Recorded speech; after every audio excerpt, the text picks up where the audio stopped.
મારા વાલા, તમારું પરમ સૌભાગ્ય સમજજો કે વૈષ્ણવ કુળમાં તમારો જન્મ છે. ભગવાન ધારે તો ભગવાન ગમે ત્યાં જન્મ આપી શકે, પણ વૈષ્ણવ કુળમાં જન્મ આપ્યો છે. કાંઈક કારણ હશે, કાંઈક રીઝન હશે, ત્યારે વૈષ્ણવ કુળમાં જન્મ મળ્યો છે. પરમ સૌભાગ્ય પોતાનું માનજો. અનેક જન્મોના અંતરાય પછી એ સારસ્વત કલ્પની લીલાનું સુખ આ કલયુગમાં શ્રી મહાપ્રભુજીની કૃપાથી તમને પ્રાપ્ત થયું છે. વૈષ્ણવ કુળમાં જન્મ લીધો છે. તો મારા વાલા, આવી કૃપા કેવલ ને કેવલ શ્રી વલ્લભાધીશ પ્રભુની કૃપા હોય ત્યારે જે શક્ય બને કે આપણને આ અવસર મળ્યો છે. અવસર મળ્યો છે, પણ એ અવસરનો આપણે લાભ નથી લઈ શકતા, એ અવસરનો ઉપયોગ નથી કરી શકતા, અને બસ જન્મ સબ બાતન બીત ગયો.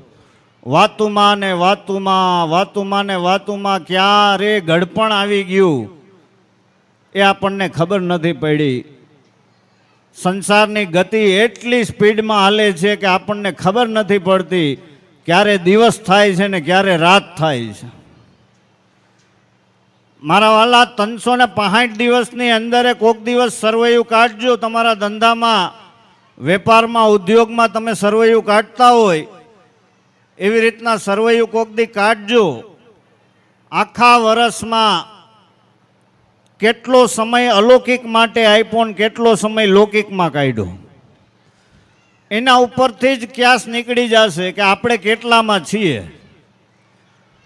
આ સંસારમાં જ્યારે આદિ વ્યાધિ ઉપાધિ આવે, તકલીફ આવે, ત્યારે આપણે રોદણા રડતા હોઈએ અને આખા જગતની અંદર રડી રડીને એનું સોલ્યુશન ક્યાંથી નીકળે, એનું સમાધાન ક્યાંથી નીકળે એના માટે પ્રયત્ન કરતા હોઈએ, જ્યાં ને ત્યાં દોડતા હોઈએ. પણ મારા વાલા, એનો સોલ્યુશન તમારી પાસે જ છે, તમારા ખોળામાં છે, એનું સમાધાન તમારી પાસે છે. શ્રી વલ્લભાધીશ પ્રભુએ એવી કૃપા કરી છે, એવા પૂર્ણ પુરુષોત્તમ પ્રભુ, એવા નંદનંદન કે પ્યારે પુષ્ટિ પુરુષોત્તમ પ્રભુ તમને પધરાવી આપ્યા છે. એવું અદેય દાન તમારી ઉપર કર્યું છે. છતાં પણ એ ભગવાનના સ્વરૂપને આપણે જાણી નથી શકતા, ઓળખી નથી શકતા. એટલે આપણી સ્થિતિ લૌકિકમાં આદિ વ્યાધિ અને ઉપાધિમાં રહે છે. મોટામાં મોટું કારણ છે કે આપણી અંદરથી એ પોઝિટિવ ઉર્જા પૂરી થઈ ગઈ છે.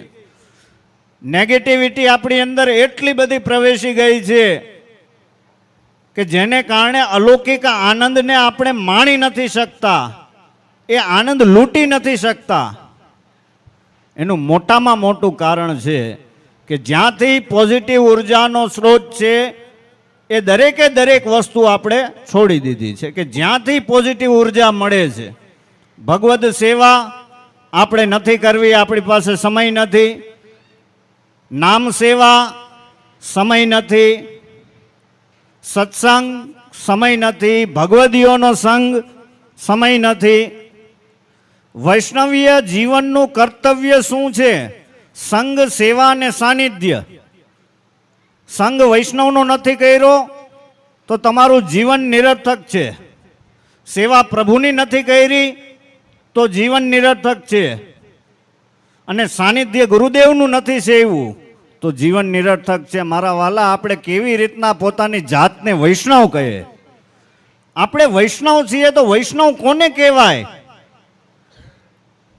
અરે, ગમે તેવા સંસારમાં ફસાયેલા હોય, ગમે તેવા સંસારની આટી ઘૂંટીમાં હલવાયેલા હોય, પણ જો હૃદયની અંદર ભાવ હોય કે કૃષ્ણ જ મારું સર્વસ્વ છે, હું કૃષ્ણનો દાસ છું, આ ભાવ હોય તો મારા વાલા, જીવનમાં ક્યારેય આદિ વ્યાધિ કે ઉપાધિ ના આવે, આનંદમય જીવન તમારું થઈ જાય.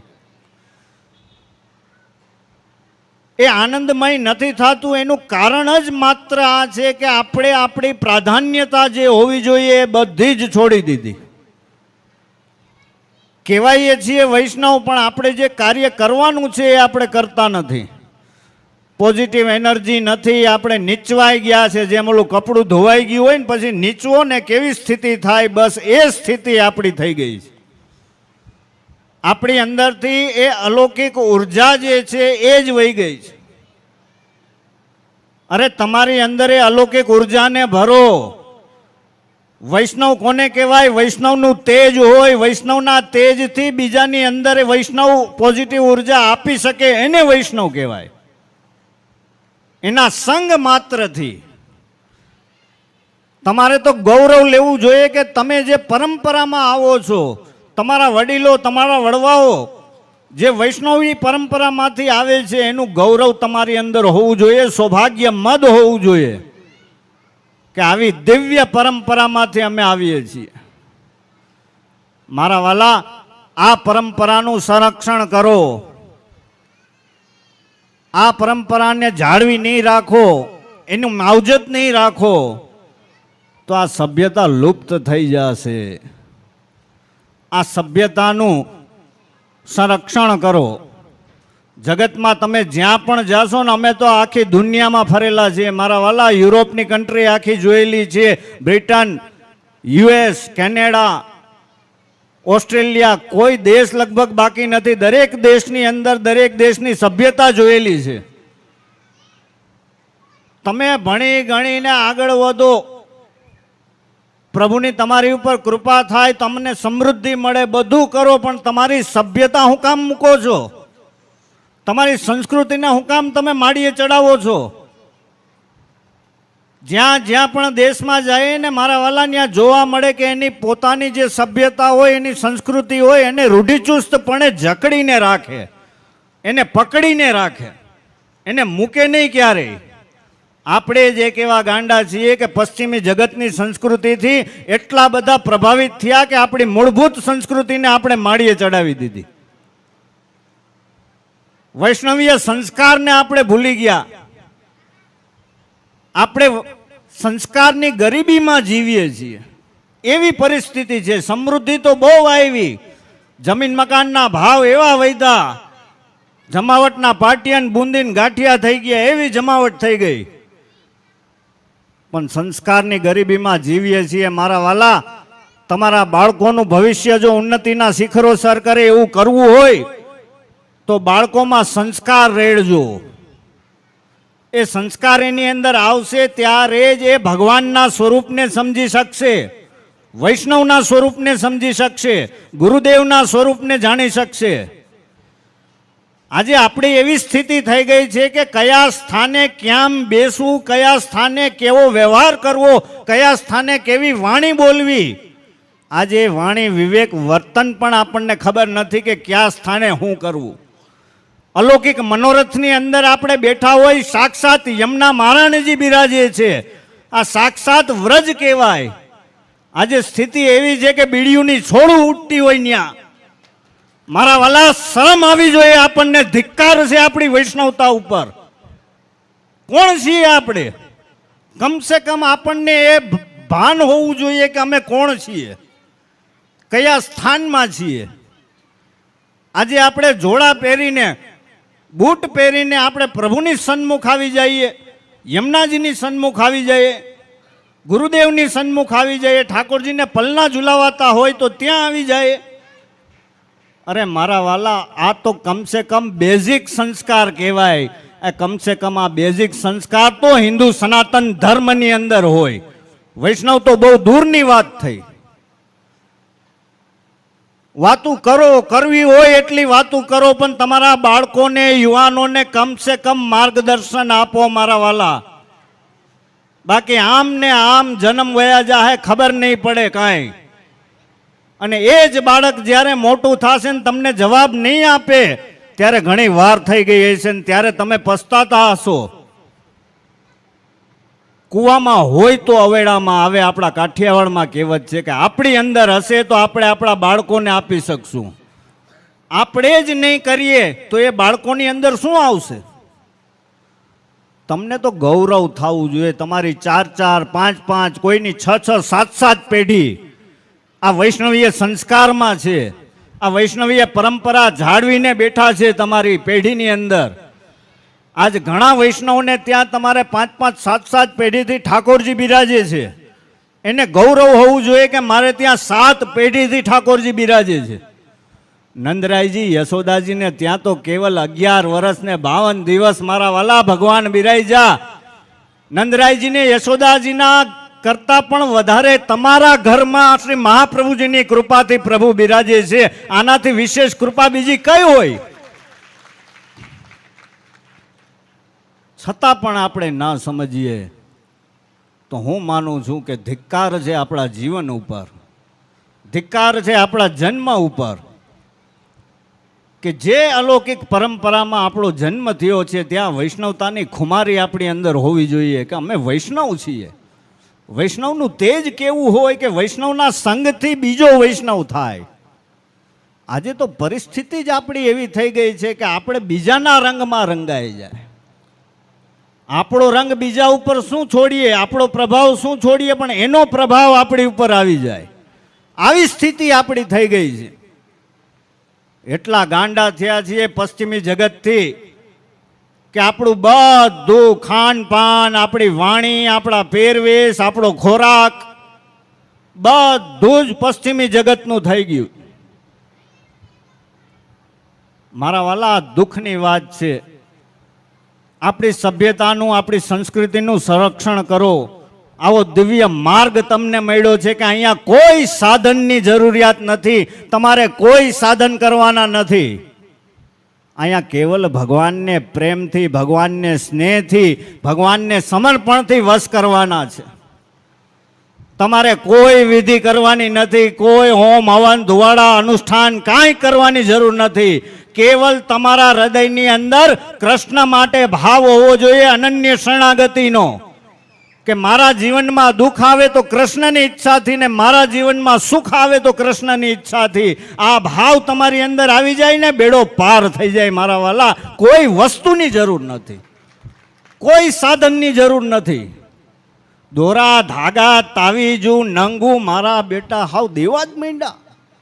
ન કરવાના ધંધા કરવા, ભૂવા ધૂણાવે ને આ કરે ને તે કરે ને કાંઈ કરવાની જરૂર નથી. ભૂવો હામો ધૂણવા માંડે, વૈષ્ણવને જોઈને ધૂણવા માંડે.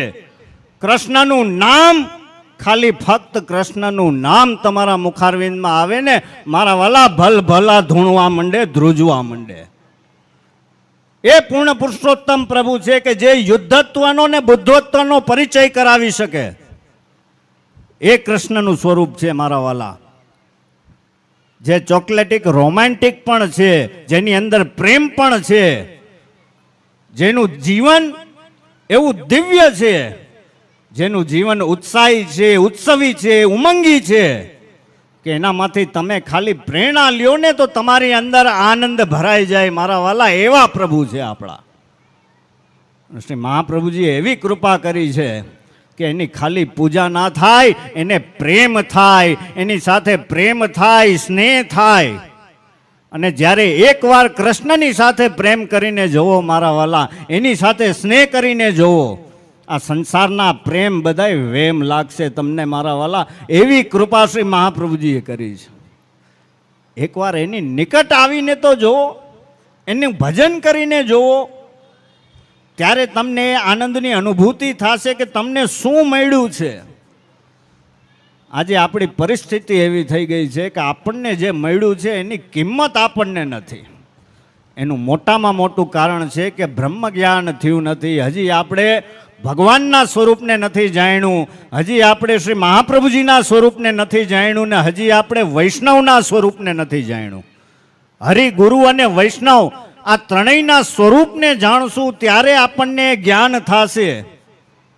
અમે ઘણા એવા જીવો જોયા છે મારા વાલા, ક્યાં ને ક્યાં ભટકતા હોય, કેવા કેવામાં હોય ને એવામાંથી શ્રી મહાપ્રભુજીએ કૃપા કરીને એવા જીવોને તારી તારીને આજે સખડી ભોગની સેવા પહોંચતા હોય એને જોઈએ ને ત્યારે અમને આનંદ થાય કે ક્યાં હતો ને ક્યાં આવી ગયો. કેવી કૃપા શ્રી મહાપ્રભુજીએ આ જીવ ઉપર કરી. આ ભાવને સમજીએ. અમે એમ નથી કહેતા કે તમે ધરાડ કરો, ધોકા મારીને ધર્મ ના થાય, પણ અંતસ્ફૂર્ણા તો થાય કમસે કમ. એ અંતસ્ફૂર્ણા ક્યારે થાય કે જ્યારે ભગવાનના સ્વરૂપને જાણવાની કોશિશ કરીએ. શ્રી મહાપ્રભુજીના સ્વરૂપને જાણવાની કોશિશ કરીએ અને વૈષ્ણવના સ્વરૂપને જાણવાની કોશિશ કરીએ ત્યારે ભગવદ કૃપાથી અંતસ્ફૂર્ણા થાય, તમારા હૃદયમાં અલૌકિક મનોરથ થાય. મારા વાલા, ત્યારે જ કીધું હતું કે ઠાકોરજીની કૃપા થાય, પાછો આવો સુંદર મનોરથ કરશું. 1 વર્ષ બરાબર થયું અને આજે પ્રભુએ પણ એવી કૃપા કરી. હું તો એમ માનું છું મારા વાલા, કૃપા હોય ને તો જ થાય. બાકી તમે વિચાર કરો કે આ 45 ડિગ્રી અત્યારે હાલે છે, 45 ડિગ્રી તડકામાં અત્યારે માણસ મનાલી હોય, નૈનીતાલ હોય, શિમલા હોય, ફરવા ગયા હોય ક્યાંય.